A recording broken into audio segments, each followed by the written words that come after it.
What's going on YouTube? It's your boy Joe Fame coming back at you. So I just got back from Hawaii and it was pretty fun. It wasn't that bad. I was DJing there for 4 months and there's a lot that happened. I have to say, is cruise staff DJ worth it? Is working on a cruise ship at all worth it? DJing on one? Well, find out right after this.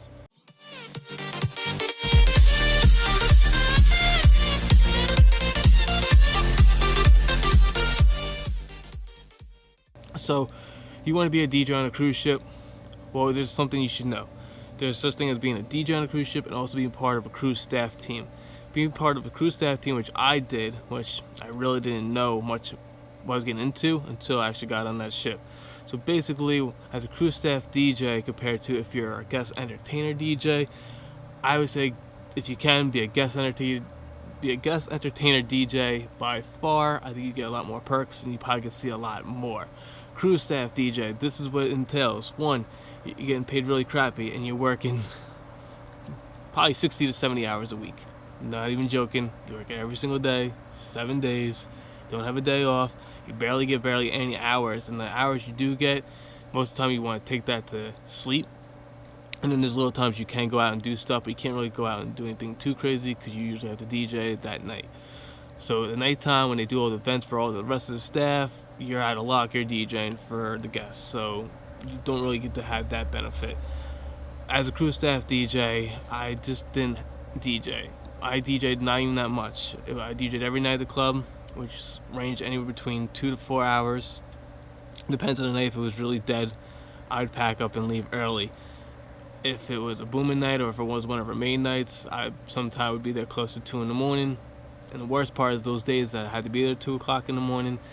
Sometimes we would get waking up about 4 or 5 hours later to an alarm for emergency drills, for just practice drills, just mandatory drills. There's a lot of safety training beyond the amount, which is kind of ridiculous. I mean, it's good to know, you always gotta be prepared, God forbid, of emergency, which is alright, but as a DJ, you're just like, I want my sleep, or I don't want to, you just want to focus on just playing music and not anything really else.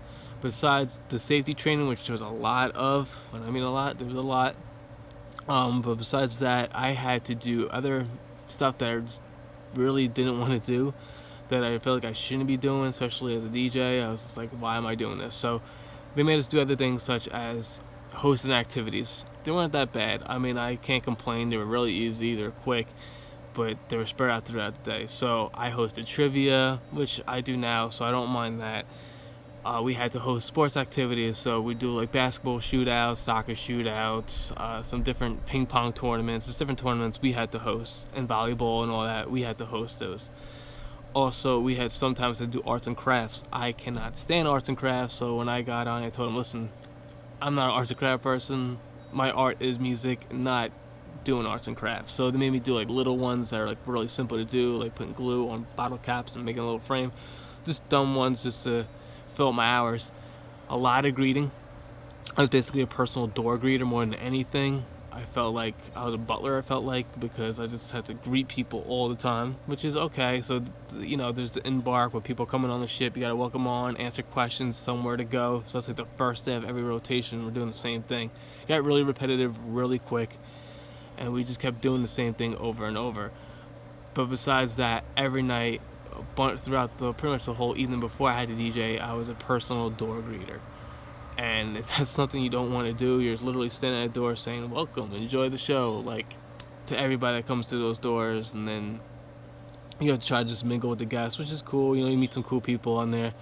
And then you also get the crazy drunks, so that's another thing you have to put in 20 if you really don't want to do a crazy drunks. I had security never really there. I would have to personally call security. That could be like floors down or something, so even God forbid something happens, it may take them a little bit just to get up there. I had a couple of people trying to fight me on New Year's and throughout the weeks for dumb reasons, song requests or just, I don't know, just something ridiculous, or because they were touching my stuff. A lot of people try touching my stuff and then try breaking my stuff, and yeah, no, it didn't fly with me. So those are the benefits. I mean, you go through those dealing with any type of party you do. If you're working at a club or a private event, that can happen at any moment. So at that risk, yeah, it can happen.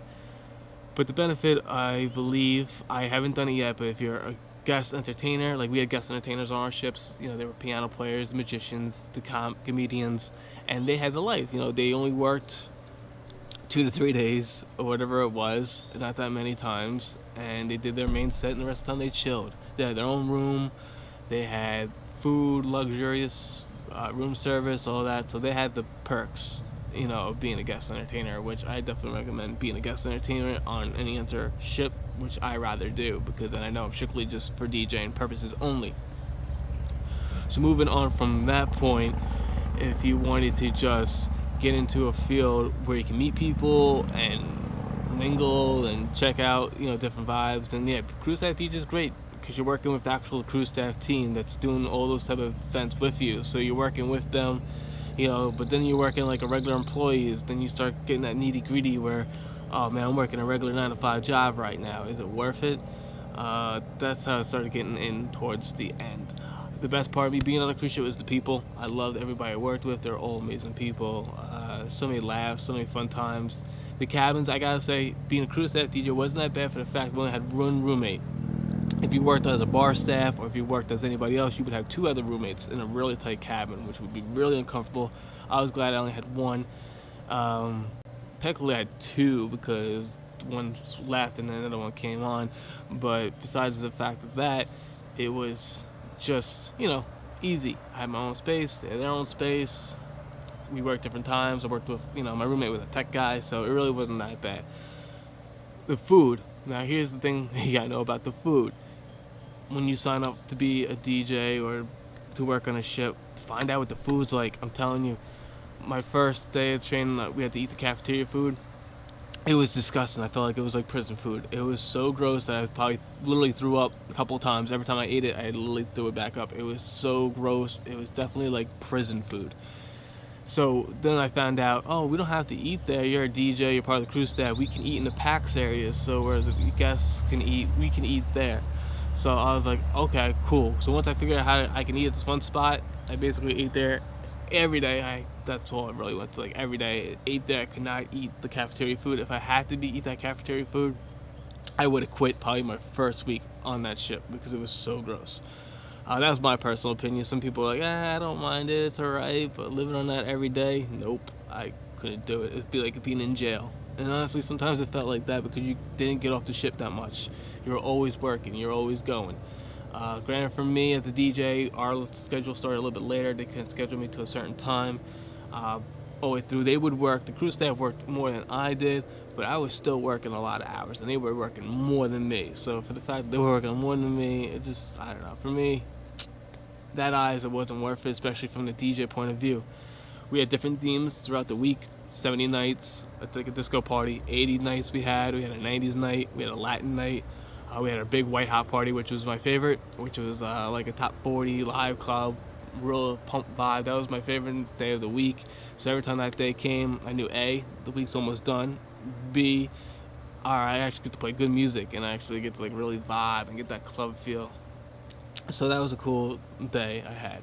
So those are the main things you have to know about working on a cruise ship and being a crew staff DJ. So it's crew staff DJ versus a regular guest DJ.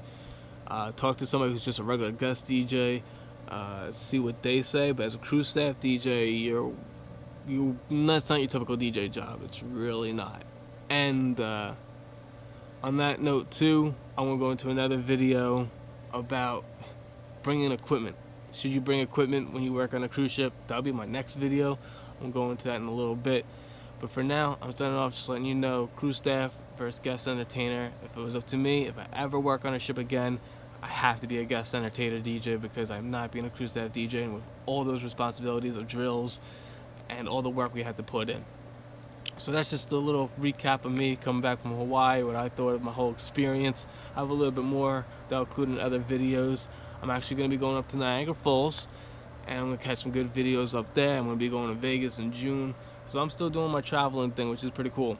And I'll also have another video about my 6-figure challenge. I don't know if you guys remember that from back in the day. I'll even re-go into that again too. So stay tuned. I got a lot of new material coming up, and I hope you guys liked it. If you did, like, comment, subscribe, and check me out. This is Joe Fame signing out. Peace.